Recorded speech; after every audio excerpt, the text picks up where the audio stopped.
Hello? Hello everyone, I'm Kwaizero Laogao. Today we're going to talk about one of the most famous cases in Japanese history. Oh, this is the largest perfect crime in terms of amount in Japanese history. According to the price standards at the time, the 300 million yen then is equivalent to about 10 billion now. If we consider the wage standards of that time, it would be equivalent to around 20 billion now. Well, this incident happened in 1968, exactly 50 years ago from now. In December 1968, the manager of a branch of the Japan Trust Bank received a threatening letter. The letter said that the next day he should have a female employee from his bank take 3 million yen to a designated location, and if he didn't comply, his house would be blown up. The bank manager promptly reported the situation to the police authorities, who subsequently deployed a team of 50 officers to conduct a stakeout at the specified location. By 5 p.m. the following day, the suspect had still not made an appearance. The police officers dispersed, somewhat irresponsibly, as several banks in the vicinity had received similar threatening letters nearly 10 times that year, none of which had come to fruition, causing the police to become somewhat complacent. 4 days later, a cash transport vehicle left the branch of the Japan Trust Bank carrying 3 safes, each containing 100 million yen, totaling 300 million yen. It was heading to the Toshiba factory to distribute bonuses to the workers at the end of the year. At that time, bonuses in Japan were given in cash. They were still paying in cash. If it weren't for this 3 billion yen incident, they might still be paying in cash now. The reason is that Japan is a male-dominated society. In the past, men would bring their wages home, slap a stack of cash on the table, and the wife and kids would be very happy. The father brought money home and the family could live well. This is how a man's status was established, similar to ancient times. In ancient times, it was the same. In a family, the man would go out hunting and bring back a deer in the evening, throwing it on the ground, and everyone at home would be happy. Later on, as transactions moved to bank transfers, the man's status gradually declined. The wife and children no longer felt that visual impact, and didn't feel like the money was earned by the father. It seemed like it was just issued by the bank. In the past, wouldn't it have been easy to just take the money? Yes, on payday, there's definitely a lot of cash in circulation. According to the person involved, the person driving the armored cash transport vehicle recalled that while on the road, he suddenly noticed a police car chasing his motorcycle. So he stopped, rolled down the window, and asked the officer what was going on. The officer said, "We just received a tip-off that your bank manager's house has been bombed, and there's a time bomb on your cash transport vehicle as well. Please get out quickly. I'll investigate further." Since these people all work for the bank, they were aware of the incident from 4 days ago, so they cooperated and got out promptly. They got out and moved far away. He told them to go further. Then he crawled under the vehicle, pulled out a smoke canister he had prepared, and it started smoking like fireworks. He shouted that it was going to explode and told everyone to run. People ran as fast as they could to a safe distance and watched from afar. Then this person quickly got into the armored vehicle and drove it away. According to eyewitnesses at the time, their only impression was that this police officer was truly brave. After a while, they noticed something was off. First, the spot where the smoke came from was still smoking.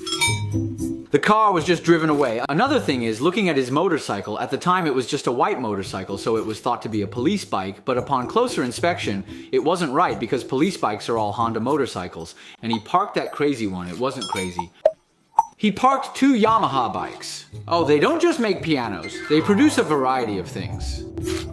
Immediately contacted the bank, and the bank said they hadn't heard of this. Oh no, quickly report to the police. After receiving the report, the police locked down all of Tokyo within 20 minutes to catch this armored car, and this pursuit lasted 50 years. The pursuit started 20 minutes after the incident. Despite a full lockdown, they've tried to catch them for 50 years without success. That day was the day of Japan's crackdown. Every year end, Tokyo has a crackdown, so checkpoints were set up at all major intersections. The police were quite optimistic at the time because it was a crackdown day, and there were police at every intersection, so they thought there was no way you could escape. So they didn't catch the suspect at any checkpoints. The next day, they pulled back the police and focused on investigating near the crime scene. There are 4 sites linked to this case. What about this Yamaha motorcycle? Later investigation found that it was stolen. The motorcycle was originally blue but was painted white. There were traces of the suspect's perspiration on it, but regrettably, the investigating officers tried on the hat. Numerous individuals tried it on, so from a hygienic standpoint, it's impossible to differentiate which perspiration stains belong to the suspect and which belong to the officers. It was extremely unprofessional, and consequently, this crucial piece of evidence is now compromised. So it's useless now. This speaker was also stolen by them. Later, a small 4mm piece of newspaper was found on this speaker. After removing the newspaper piece, analysis showed a character on the lower right corner. What was it? It was the lower right of Pin from Shang Pin. It was a newspaper originating from Japan's Sankei Shimbun at that time, and it required 2 years to discover which store had sold it. I believe the Japanese are exceptional with these intricate details. Yet the sales records from those 2 years were missing, rendering those efforts futile. Indeed, I just mentioned this case involved a theft of 300 million yen, and the investigation cost amounted to a total of 1 billion yen. He crafted this flashlight on his own and enveloped it with a magazine. So, what about the second crime scene? It was in the small woods near the first crime scene, where they found the armored car. Oh, at that moment, the police realized, oh no, the suspect switched vehicles. What were they thinking before? They had the area sealed off, searching for that armored car, but it wasn't it. Yes, they thought the suspect was driving the armored car around wildly, so they checked every intersection. But they didn't expect the suspect to drive not too far and switch vehicles in the small woods. I think they were suspicious. One key reason he didn't switch cars is they thought 300 million yen was too much. He likely had 3 safes, which are tough to move to another car since they're very heavy. Just consider how heavy 300 million yen is. Just based on my memory, huh? Based on my memory, your memory of 100 million is approximately 10 kilograms. You have this memory, huh? If it's 300 million, it would be about 30 kilograms. Ever measured up to 100 million? Well, back then I weighed approximately 100 kilograms. If you divide that, you discover that roughly 100 million is equivalent to 10 kilograms. You're merely boasting. Allow me to verify. 10,000 yen is equivalent to 1 gram. Thus 100 million yen is as light as a feather. Therefore, 100 million yen equates to 10 kilograms indeed. Ah, indeed. Yes, correct. What kind of car did he switch to and leave with? According to a witness, there was a blue Corolla parked in the small woods a couple of days ago. Third, the crime scene is on a vacant lot near a high school where a green Corolla was found. The initial crime scene was situated in a parking lot within a nearby residential neighborhood. Within this parking lot, a dark blue Toyota Corolla was discovered, and there was indeed a package located inside. Therefore, the sequence should proceed as follows. They maneuvered the armored vehicle to a small grove, transitioned to the blue Corolla, drove it to this residential area's parking lot, then switched to a green Corolla and drove out, halting near the high school. After that, their destination is unknown. Within the identical parking lot, a total of 3 automobiles and a single motorcycle were additionally discovered to have been stolen. These purloined vehicles were concealed with fabric coverings, yet the manner in which the cloth was secured varied distinctly. So the police tentatively concluded that this was the work of a gang. The most intriguing part is that they found a woman's earring inside one of the stolen vehicles, leading them to suspect that there might be a woman in the gang. There were over 120 pieces of evidence at the 4 crime scenes, so the police felt pretty optimistic then. The threatening letter had a stamp on it, and the stamp was affixed using saliva. They analyzed this saliva and discovered that the person who stuck the stamp had type B blood. This intimidating letter is partially handwritten and partially comprised of words that have been cut out from a magazine, meticulously pieced together to construct a sentence. The magazine from which these words were extracted is identical to the one discovered at the scene, which was utilized to wrap the smoke canister. However, in total, there were 2 magazines utilized, one titled Radio Wave Science and the other named Modern Cinema. These 2 magazines have puzzled the police again. Radio Science is a highly advanced scientific publication, while Modern Cinema targets women, especially literary youth. This increases the chance that this involves group crime. Okay, so next, let's talk about how everyone has seen the suspect, yet they still can't catch this person. That's strange, isn't it? Later, the police found 4 witnesses who had seen the suspect at the scene. Based on their simple descriptions and the police's speculation, since the crime was committed so smoothly, with reversing and everything, it must be related to the local gang.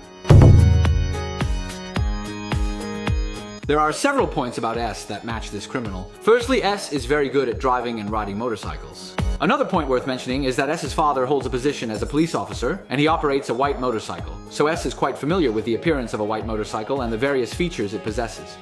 Then, this S is also a local, so he is very familiar with the local situation.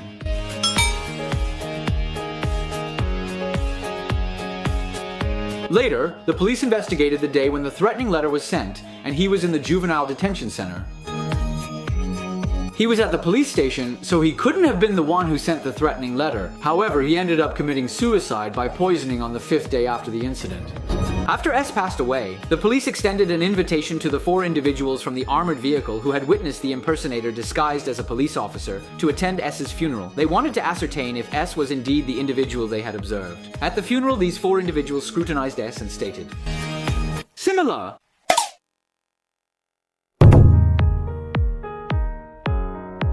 At this time, the police discovered that they had always suspected this woman was actually a man because S is homosexual. His girlfriend is a transgender person. He wore earrings, so the police realized the person in the vehicle was a man, not a woman. They then checked his blood type and found it was type B. Do the police have any direct evidence to prove K's connection to this case? So they couldn't arrest him. A year later, this Kia went abroad, and after going overseas, he opened a gay bar. A few years later, he returned to Japan and bought several luxury homes. The police then focused on this K again and asked him, to which K replied, "I found a sugar daddy outside who is very wealthy." This case has a total of 110,000 restrictions, 110,000, 110,000. He is the individual who aligns with all the characteristics most accurately. He even resembles the person, and his blood type is type B. He works as a driver, and the manner in which he communicates is remarkably similar to the language utilized in the letters. The police feared he'd flee, so they quickly brought him back and held a press conference announcing, "We found the suspect," and so on. Consequently, this particular press conference was observed by a corporation, and this corporation... A proof was provided showing that the person was at a job interview at the company that day. Later, the police also found that this person had indeed not become wealthy, had no money, and many things didn't quite add up. They admitted their mistake, released the wrongfully arrested person, but even though he was released, he suffered a significant blow. Lost his job, and his family fell apart. In 2008, he committed suicide, and as a result, he became the biggest victim of this case. Because of this incident, the police became more cautious and didn't quickly suspect anyone, making investigations tougher. They would arrest someone only when evidence was found, and back then, DNA evidence wasn't available. If DNA evidence had been available, they could have conducted tests and made a match, correct? However, there was none. After this matter was completely resolved, a group of people suddenly appeared, all claiming to be the ones who originally stole the money. However, during the police investigation, it was proven that they were all fake, because at that time, besides the money and the envelopes for bonuses, there were other things in the 3 safes. There were also some other items placed there which only the suspect knew about. Additionally, when he attempted to light this sound tube and it started smoking, the sound tube malfunctioned and didn't light. He used an extremely unique method to light it, which was discovered later when the police investigated the sound tube. When asked how he managed to light it, none of those people could answer. Later, this incident was even made into movies and TV dramas and written into novels. In this case, there were no casualties. Although a police misjudgment led to a suicide, the case itself did not directly cause any casualties. Therefore, the public doesn't harbor any resentment towards this case. The bank appeared to lose 3 billion yen, but in reality, it didn't lose any money because an international insurance company compensated Japan. So there was no financial loss within Japan. The people thought, wow, this guy handled the case really well. Wow, they didn't lose anything and even gained money. It's legendary that the police can't catch him. That's impressive. Do they all admire him? 300 million, huh? Where do you think all that money went? Haven't you noticed I'm quite wealthy? As anticipated, it became remarkably popular, and it was truly his countenance that emerged consecutively. Consecutive salutations.